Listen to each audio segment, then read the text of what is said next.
ပြီးမေ့လို့မရတဲ့ပုံပြင်တစ်ပုဒ်ကတော့အမြဲတမ်းရှိနေမှာပါ။မှာတော့အမေကိုယ်တိုင်ပြောပြပြီးတော့နောက်ပြီးအမေကိုယ်တိုင်ကြုံတွေ့ခဲ့ရမှုတဲ့ဖြစ်ဖြစ်တစ်ခုကိုပြောပြပေးသွားပါမယ်။နဲ့1998ခုနှစ်လောက်တော့ကအမေကိုယ်တိုင်ကြုံတွေ့ခဲ့ရတာပါ။အဲ့တော့ကကျွန်တော်မရှိသေးဘူး။အမေကကျွန်တော်အမကိုမွေးဖို့ဆေးရုံတက်နေရတဲ့အချိန်ပေါ့။ဆေးရုံနာမည်တော့မပြောတော့ဘူး။နေမျိုးလေးတစ်ခုကဆေးရုံလေးတွေကိုလို့ပဲမှတ်ထားလိုက်ပါ။အရင်တုန်းကစောက်ထားတဲ့အဆောက်အအုံတွေရှိတယ်။ပုံစံကျတော့ပြောရမယ်ဆိုရင်အနီရောင်ပေါ့နော်။အနီရောင်တော့မဟုတ်ဘူး။ချစ်သွေးရောင်လိုမျိုးအဆောက်အအုံတွေရှိတယ်။ပြီးအဆောက်အုံပုံစံတွေပေါ့။အဲ့ဒီတော့ကလည်းအားလုံးသိကြတဲ့အတိုင်းခက်လည်းမမီသေးဘူး။ဒါကြောင့်လက်စစ်မီတော့ဘာလို့ဆိုတာလဲပုံမှန်မရသေးတဲ့အချိန်ပေါ့နော်။ပြောရမယ်ဆိုရင်နေ့ဘက်က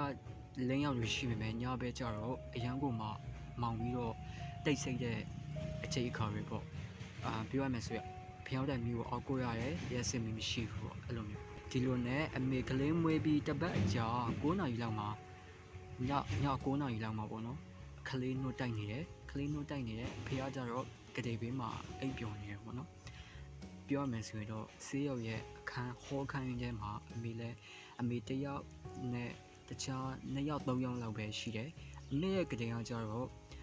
ဒီပတင်းမမဟုတ်တကားပေါက်ရဲ့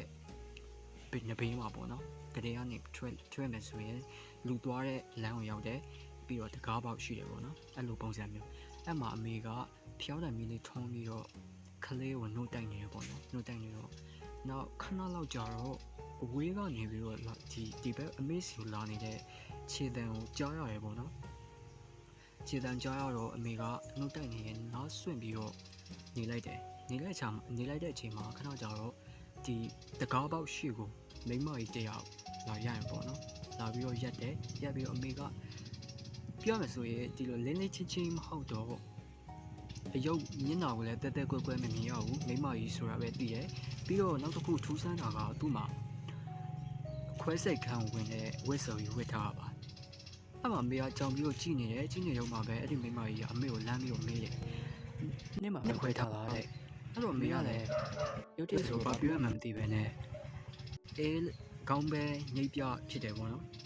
အဲ့မှာမိမကြီးကသူ့ရဲ့ဒီဝတ်စုံကြီးကိုခွဲပြီးတော့ဆွဲဖြဲပြီးတော့ဘိုက်ကိုလမ်းပြလိုက်တဲ့အချိန်မှာသူ့ဘက်ကြီးကဟောင်းလောင်းကြီးဖြစ်နေတယ်တဲ့အဲ့မှာအမေကကြောက်အရန်ကိုကြောက်တိတ်ကိုအရန်ကိုမှကြောက်ပြီးတော့မျက်လုံးမိတ်ပြီးတော့ဒီတိုင်းပဲနေလိုက်တယ်ပေါ့နော်ဘာမှအော်လည်းမအော်ဘူးဒီတိုင်းပဲတိတ်ဆိုင်ပြီးတော့နေလိုက်ရပေါ့နော်လူတွေလည်းမရှိတော့ဒီလိုပဲဖြတ်တန်းဒီလိုပဲကြောက်နဲ့ဒီလိုပဲခဏလောက်နေတည်သွားရပေါ့နော်နောက်တော့မှအမေကအဖေကိုပြန်ပြောပြတယ်အဖေကတော့ဘာမှမသိဘူးပေါ့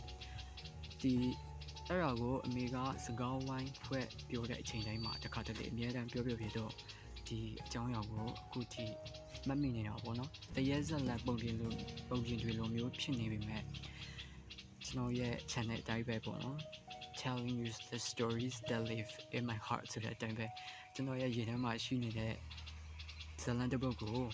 အခုကြည့်နေတဲ့သူတွေကိုပြန်ပြီးတော့ရောက်ရဖြစ်ပါတယ်။ဒီဗီဒီယိုကြည့်နေကြတဲ့သူတွေထဲမှာကိုကြားဖို့ခဲ့ဒါမှမဟုတ်ကိုယ်တိုင်ကြုံတွေ့ခဲ့ရတဲ့အထူးဆန်းတဲ့အကြောင်းအရာတစ်ခုရှိရင်ဒီဗီဒီယိုရဲ့ကောက်မှတ်မှာ